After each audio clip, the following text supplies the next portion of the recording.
Yo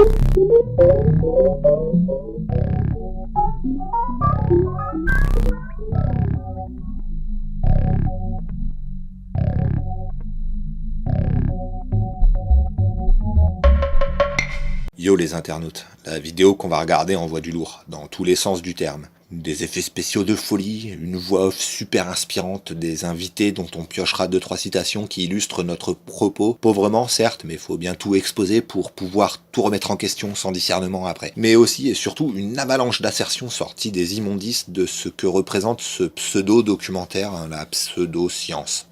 La vidéo est assez longue, alors on y va. Au début, il y avait les ténèbres, et soudain, bang!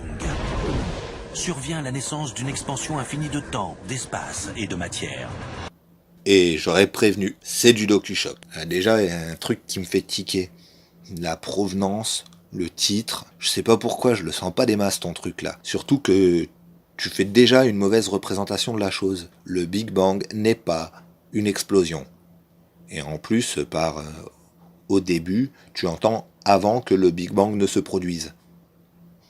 Or, notre réalité, son temps et tout ce qui va avec découle du Big Bang. Et le simple fait de dire au début il n'y avait rien et soudain le Big Bang est fallacieux, car tu présupposes d'un temps avant l'existence du temps.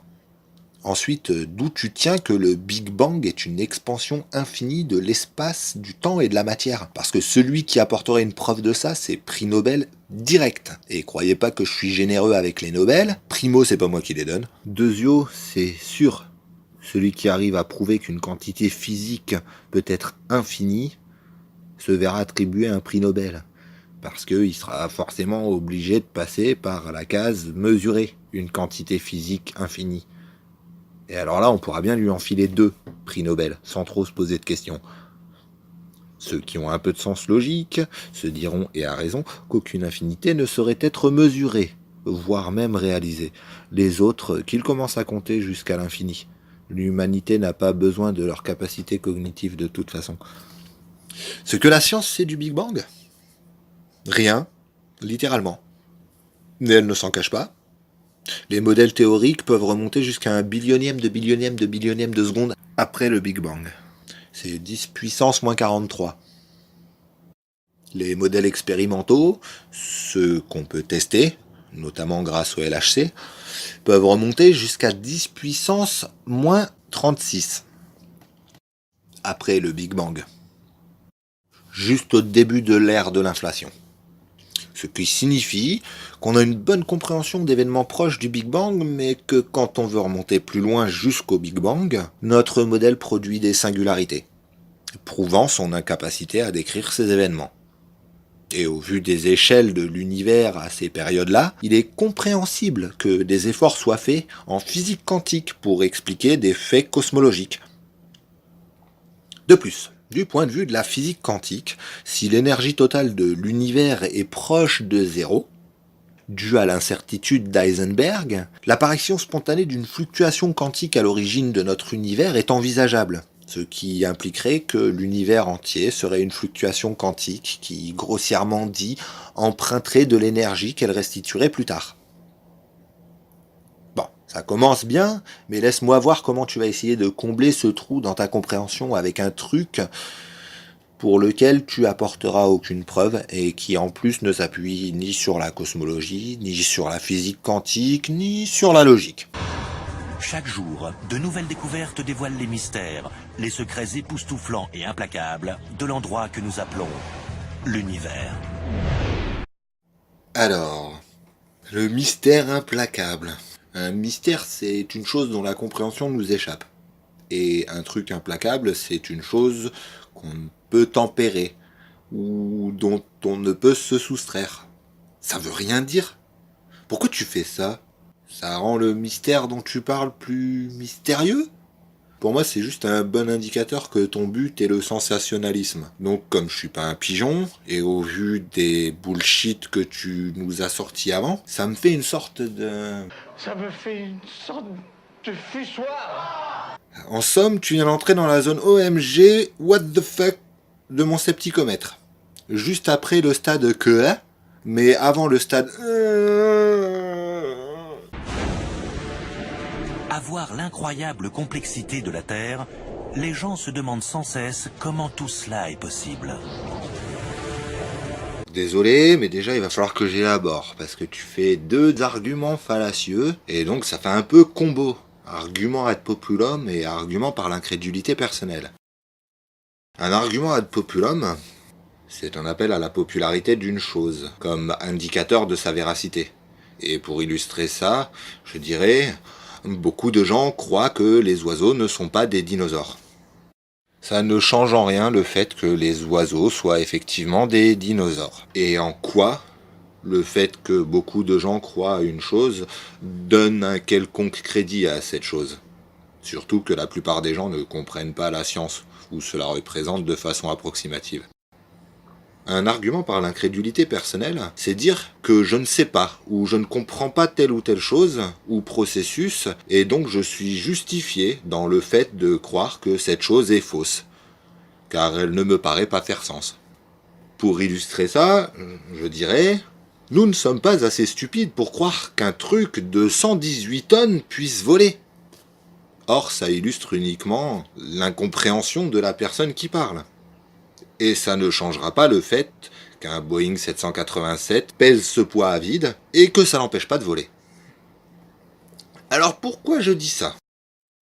Car les gens qui ne comprennent pas d'où vient la complexité de la Terre ne connaissent résolument pas les processus qui guident la formation d'une planète dans un système solaire. Mais cela n'invalide en rien la thèse de la gravité faisant s'effondrer des nuages de gaz. Le fait qu'ils soient nombreux est peut-être une preuve que notre système scolaire est foireux et s'entête avec des absolus cons comme le Parker, alors que les enfants sont des scientifiques et on tue leur curiosité avec des absolus, alors que les guider dans leur exploration du monde leur permettrait de comprendre plutôt que de juste savoir.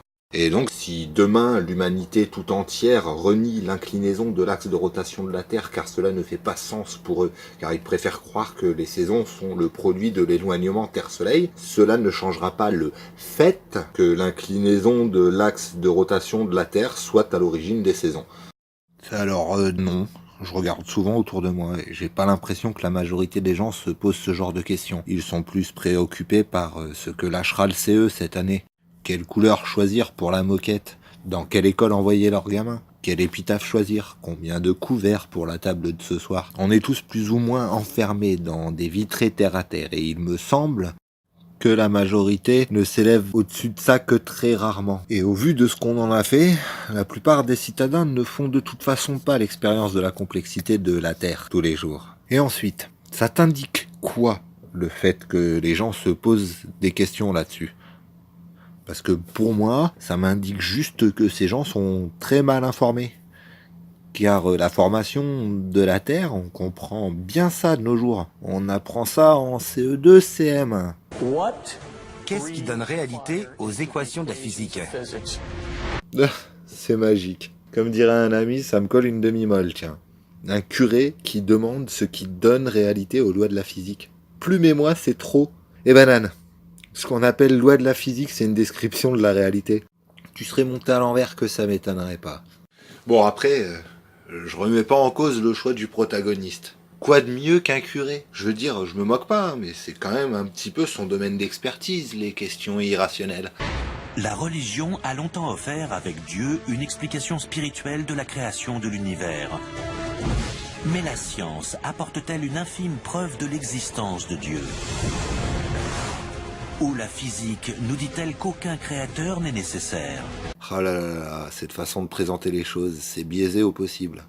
Primo, la Bible comme la religion n'ont jamais apporté d'explication à quoi que ce soit de réel, car elles ont pour vocation de faire sens pour des badauds moyenâgeux. Or, d'une, il est des processus bien réels décrits par la science dont un badaud contemporain ne saurait faire sens, car comme le dit l'astrophysicien Neil deGrasse Tyson, l'univers n'est sous aucune obligation de faire sens pour nous les humains. Et de deux, dire « c'est comme ça car Dieu » n'explique absolument rien. Deuxio, les différents concepts de Dieu se veulent irréfutables. Or, toute hypothèse scientifique se doit d'être réfutable. Je m'explique. Une hypothèse permet d'établir des prédictions. Une prédiction, c'est une chose qui peut être vérifiée. Après vérification, il y a deux cas de figure. Soit la vérification échoue, on en déduit que l'hypothèse est fausse ou incomplète, qu'il faut trouver une autre hypothèse ou une hypothèse pour expliquer les disparités dans la mesure. Ou alors, la vérification concorde avec les prédictions, mais là, attention à ceux qui voudraient aller trop vite. Cela ne signifie en rien que l'hypothèse est vraie. Ça ne fait que renforcer sa vraisemblance. Par la suite, si les diverses prédictions de cette hypothèse résistent à toutes les vérifications, elle est admise comme théorie. Une théorie, en science, a la signification diamétralement opposée à l'utilisation dans le sens commun. En somme, en science, une théorie, c'est pas une hypothèse, mais c'est une chose qui produit des prédictions validées à chaque fois. Et j'en reviens à ta question un peu con. La science et le scepticisme ont fait reculer la religion sur des milliers de points. La terre plate, le firmament, l'esclavage, la place des femmes dans notre société, la contraception, et j'en passe. Mais tu demandes encore une preuve de Dieu ? Alors qu'en plus de ça, aucune prédiction n'a été avancée par ta théorie. Par contre, oui, la physique nous dit qu'un créateur n'est pas nécessaire. D'ailleurs, on n'a jamais présenté de démonstration non circulaire de la nécessité d'un dieu. Et comme disait Christopher Hitchens, les assertions basées sur rien peuvent être rejetées sans rien. Stephen Hawking et moi disons dans un ouvrage écrit ensemble que l'univers a pu surgir du néant. Bon, ok, c'est de la vulgarisation scientifique, mais faire du cherry-picking comme ça, c'est pas honnête. Je m'explique. En science, le néant est une quantité physique. En gros, c'est ce qui reste quand on enlève tout, la matière, les rayonnements et tout ce qui a une physicalité. Et ce qui reste, c'est ce que la science appelle rien, ou le néant.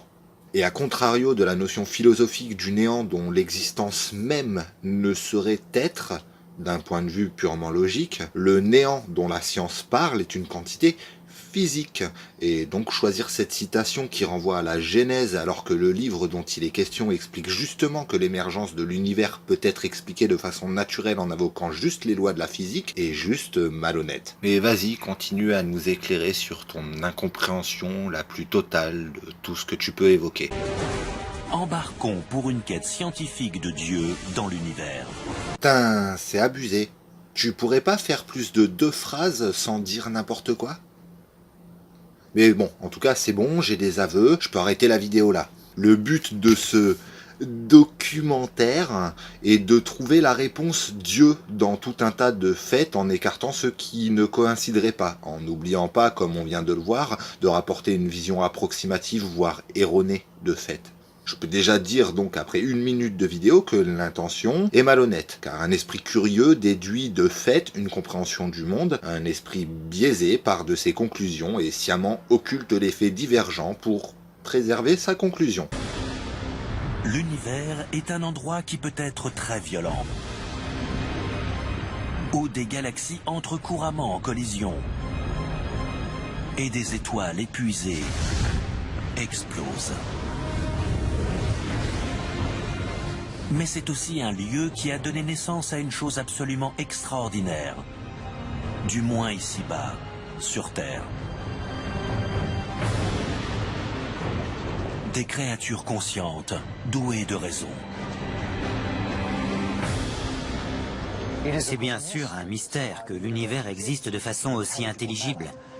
Mais cela me suggère qu'il y a un lien étroit entre l'univers, le grand ordre des choses et les créatures comme nous. D'une certaine manière, l'univers a pris conscience de lui-même. Il a initié l'émergence de créatures complexes, pensantes comme nous-mêmes, qui peuvent parvenir à connaître l'univers. Argue. Argument par l'autorité. Un physicien a pour domaine d'activité la physique. On s'en balance de ton avis de déiste sur l'épistémologie. De plus, ça veut juste rien dire ce que tu dis. C'est un mystère. CF, je comprends pas. Et cela me suggère que... Comment un truc dont tu ignores le fonctionnement peut te suggérer quoi que ce soit ? La logique, bordel. Et puis, le grand ordre des choses. Encore un concept creux qui ne veut rien dire d'autre que les lois de la physique plus le concept bidon que tu veux y greffer.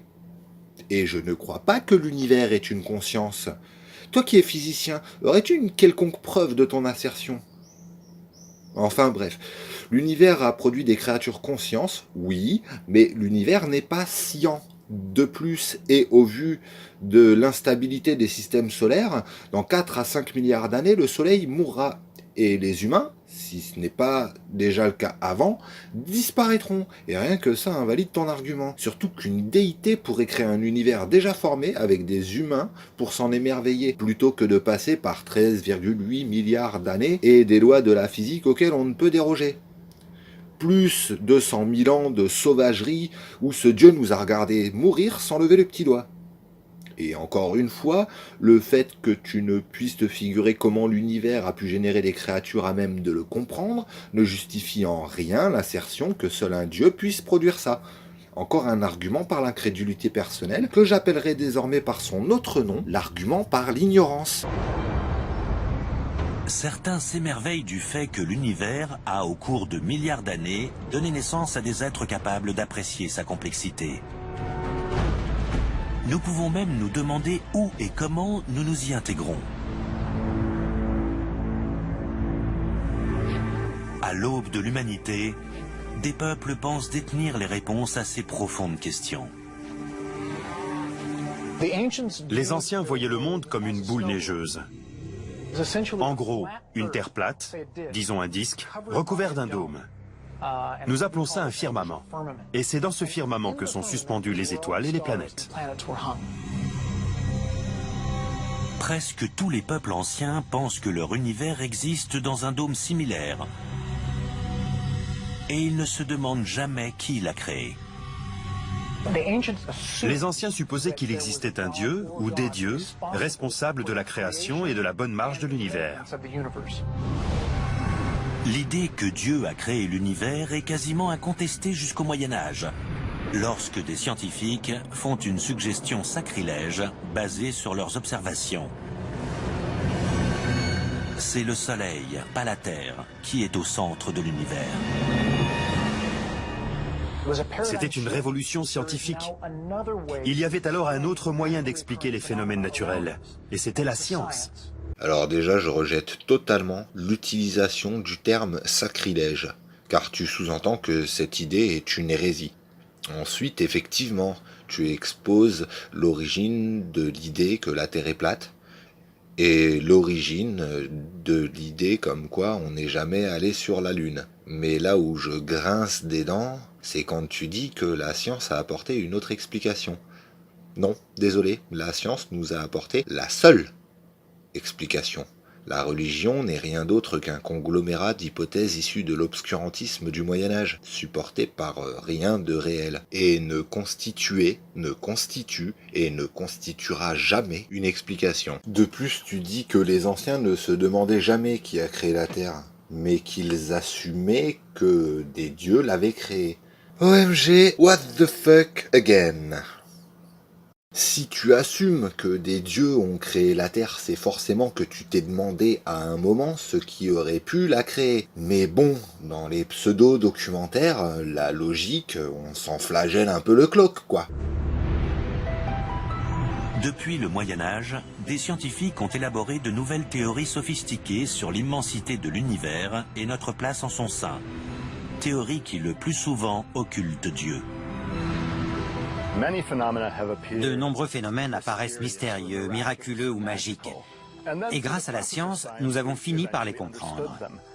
Les scientifiques ont réalisé petit à petit que le Soleil n'est qu'une étoile parmi tant d'autres dans une galaxie gigantesque qui compte des centaines de milliards d'étoiles semblables. Et que tout cela a été créé à la suite d'un Big Bang survenu il y a 13,7 milliards d'années. Mais alors que les théories, les observations et les expériences des scientifiques nous disent que nous flottons dans le cosmos, elles ne répondent pas aux sempiternelles questions. Pourquoi sommes-nous là? Et qui, si tel est le cas, nous a créés? Enfin, un peu de science. Merci à Alex Filipenko, même si l'utilisation du mot créer n'est pas scientifique. Ce qui serait avisé de dire, c'est que tout ça découle du Big Bang. Mais tout de suite après, le narrateur remet tout en question avec des interrogations très mal formulées et, sans me moquer, je répondrai en disant que nous sommes là parce que nos parents ont eu des relations. Et ta seconde question en contient deux, en fait. Qui nous a créés et avons-nous été créés? Que tu illustres par un si tel est le cas, qui diminue l'impact de cette question dans la phrase. Alors que tant que tu n'auras pas prouvé que nous avons été créés, la question qui est inutile et donc superflue. Car la science ne s'encombre pas d'assumptions qui ne reposent que sur des assumptions non supportées par des choses factuelles. Alors certains scientifiques continuent à chercher ces réponses. Ils font une découverte extraordinaire. Un ordre remarquable et sous-jacent semble gouverner l'univers. Nous sommes éblouis par la beauté et la majesté de la nature qui nous entoure. Les arbres, le ciel, la beauté du crépuscule. C'est d'une majesté merveilleuse. Comment trouver un sens à tout cela? Nous devons nous intéresser au-dessous de la nature, aux équations mathématiques qui la sous-tendent, qui forment une sorte de monde de l'ombre. Certains voient cela comme un code cosmique. Nonobstant le fait qu'ils croient en Dieu ou non, la plupart des scientifiques concèdent que le code cosmique semble exister. Tout dans l'univers est déterminé par les forces fondamentales de la nature. La puissance de ces forces est caractérisée par des nombres appelés constances fondamentales, des nombres si sensibles que s'ils variaient juste d'un iota, l'univers que nous connaissons n'existerait pas. Par exemple, si la vitesse d'expansion de l'univers avait, juste après le Big Bang, changé d'1 sur 1 trillion c'est 1 suivi de 18 zéros, l'univers aurait continué à se développer, ou se serait effondré sur lui-même, et rien de tout ce que l'on voit n'existerait. Et on en revient à nos arguments par l'ignorance. Je comprends pas pourquoi l'univers a les propriétés qu'il a. Donc Dieu? Mais c'est sans compter que la science est, comme j'ai déjà pu le dire, une description des propriétés de l'univers. Et j'arguerais que si les variables de l'univers étaient différentes de celles qu'elles sont, les gens qui sont désespérés de prouver leur Dieu tiendraient exactement le même argument, sans regard pour le fait que si j'étais un Dieu, je serais en mesure de créer un univers bien plus propice à la vie, où on pourrait s'attendre à la trouver sur chaque planète de chaque système solaire. Et comme je serais un dieu pratique, dans chaque système solaire, je mettrais un trou vert pour permettre à la vie d'explorer tout l'univers. En somme, tu as un colossal biais de sélection. De plus, je supporte pas qu'on dise que si on change une valeur, tout s'effondre, car c'est très obtus. Oui, si on change juste le taux d'expansion de l'univers, on produit des univers instables. Mais si en même temps on joue sur la gravité en adéquation, on pourrait avoir un spectre assez fourni d'univers possibles. Je passe sur ton analogie qui n'apporte absolument rien à ton argument déjà bidonné dans une vidéo déjà bien assez longue. Je vous laisse aller voir la vidéo originelle si ça vous chante, même si je ne crois pas qu'elle vous aidera à appréhender ce que représente un billionième. De plus, ton argument repose entièrement sur l'illettrisme mathématique de l'auditeur, appelé en anglais innumeracy, titre du livre de John Allen Paulos que je ne saurais que trop recommander. Mais si la lecture n'est pas votre tasse de thé, il existe des conférences sur YouTube, lien dans la description. En gros, je dis ça car depuis le début de la vidéo, on parle de probabilité que l'univers soit ce qu'il est. Le problème ici est que on a un échantillon de un univers et que du coup parler de probabilité est juste trompeur. Prends une analogie.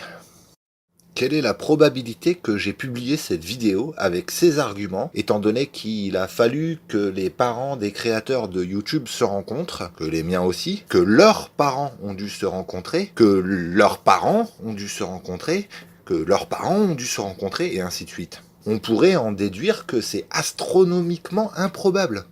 Ceci est un processus qui vise à faire mentir les nombres, pour servir son propos, car la probabilité que je publie cette vidéo est de 1 exactement, sinon vous ne la regarderiez pas. Et tout le reste est sans importance si on considère le fait premier que cette vidéo soit sur YouTube. Mais même si le Big Bang est parfaitement calibré, la vie intelligente ne serait jamais apparue si la matière s'était dispersée uniformément dans l'espace. S'il avait été parfaitement uniforme, alors il n'y aurait eu aucun amas de matière qui allait graviter puis former les étoiles et les galaxies. Nous avons donc besoin de petites irrégularités dans la distribution de matière dans l'univers.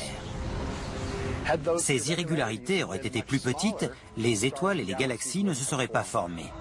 Plus grandes, tout se serait effondré pour former des trous noirs. Mais même avec une bonne distribution de matière dans l'univers, la vie ne serait toujours pas apparue sans une série de processus complexes à l'intérieur des étoiles qui convertit hélium et hydrogène en éléments plus lourds, tels le carbone, l'élément de base de toute créature vivante. Certaines étoiles explosent, fournissant le matériau brut avec lequel former de nouvelles étoiles, planètes, et au final la vie. Si les lois de la physique étaient légèrement différentes, ou même si les constantes de la physique étaient légèrement différentes de leur valeur réelle, ce processus de fusion nucléaire et d'explosion d'étoiles ne serait pas possible. Et nous ne serions pas là pour en parler. Peut-être, mais peut-être aussi que d'autres lois régiraient d'autres interactions, et peut-être même que ces lois produiraient un composant encore plus réactif que le carbone, et que donc dans cet hypothétique univers, les conditions seraient plus favorables à la vie. Certes, on serait pas là, mais on pourrait envisager une autre forme de vie intelligente qui se poserait sans doute les mêmes genres de questions idiotes. De plus, si l'univers continue à accélérer son expansion comme il le fait, à un moment, aucune forme de vie ou de matière ne sera subsistée. Alors dire que l'univers est finement réglé pour la vie est une position totalement myope de la finalité de notre univers. De plus, dû à l'expansion de l'univers toujours, à un moment, si la vie intelligente subsiste, toutes les autres galaxies s'éloigneront plus vite que la lumière de leur galaxie, car l'espace entre leur galaxie et les autres galaxies s'expandra plus vite que la lumière, et du coup, cette forme de vie ne pourra percevoir que sa propre galaxie. Et donc la compréhension de vivre dans un univers en expansion leur sera hors de portée. Et ça invalide l'argument de Paul Davies plutôt comme quoi l'intelligibilité de l'univers impliquerait d'une façon quelconque l'existence d'un dieu. Je ne connais pas un seul scientifique qui désavouerait l'affirmation disant que le monde est extrêmement ingénieux. Pas juste mathématique, merveilleux, élégant, mais la manifestation de quelque chose de véritablement extraordinaire. Comment cette extraordinaire précision d'ajustement fin de l'univers ne serait-elle pas la preuve tangible d'un créateur divin ? Je dis souvent que ces réglages délicats doivent être la preuve qu'une certaine engeance les a réalisés. La plupart des physiciens ne partagent pas cet avis. Quand on voit un phénomène se produisant avec précision en physique, ça signifie en général qu'un mécanisme que l'on ne comprend pas encore est à l'œuvre. Sans déconner, tu vas continuer à dire tout et son contraire comme ça longtemps ? D'un côté, Paul Davies nous dit que tous les scientifiques pensent que les lois sont l'expression de quelque chose de vraiment extraordinaire. Puis tu relances direct avec Dieu et une question encore plus idiote que toutes celles que tu as posées jusque-là, que tu illustres avec une traduction malhonnête de Clifford Johnson qu'on entend en anglais dire « It's often said », qui veut dire « il est souvent dit », que tu traduis par « je dis souvent ». Et donc tu fais croire à tes auditeurs, de façon malhonnête, que Clifford Johnson soutient la thèse d'un dieu, alors que juste après il explique pourquoi le consensus scientifique ne soutient pas cette thèse. Et donc je peux en déduire, sans trop me tromper, que ce pseudo-documentaire n'a pourvu que la désinformation. Bon, ça me donne déjà aucune raison de donner un quelconque crédit à tes élucubrations malhonnêtes. Cet épisode est déjà bien assez long, on reprendra la suite au prochain épisode, car là il faut que j'aille lessiver mon cerveau de ces idées crasses d'ignorance.